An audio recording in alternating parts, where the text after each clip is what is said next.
আমরা বানিয়েছি শৈশবের স্মৃতি নিয়ে শর্ট ফিল্ম। ভিডিও শেষে অবশ্যই কমেন্ট করবেন। দে আমারে দে। তাদের দেখে বড়ই আফসোস হয়, হয়তো আমাদের মতো শৈশব আগামী প্রজন্ম আর কখনোই পাবে না। ইস, যদি আবার সেই শৈশবে ফিরে যেতে পারতাম।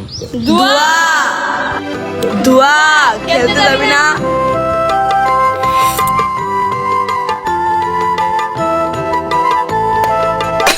ওই কে রে?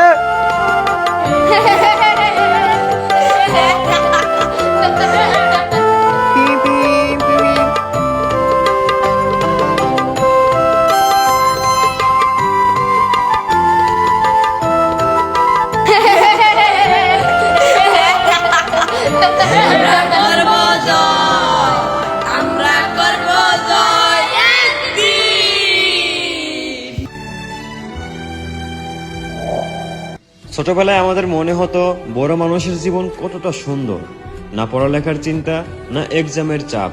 মনে হতো কবে যে আমরা বড় হব। কিন্তু যখন আমরা বড় হলাম, তখন জীবন আমাদের একটা শিক্ষা দিল। যেই দিনের জন্য আমরা এত অধৈর্য হয়ে অপেক্ষা করেছিলাম, সেই দিনগুলো ছিল জীবনের একটা রসিকতা মাত্র। সত্যি কথা বলতে, যে শৈশবকে আমরা পিছনে ফেলে এসেছি, সেই দিনগুলো ছিল গল্পের মতো একটা রূপকথার গল্প, যার সন্ধানে আজও চোখে জল এসে যায়।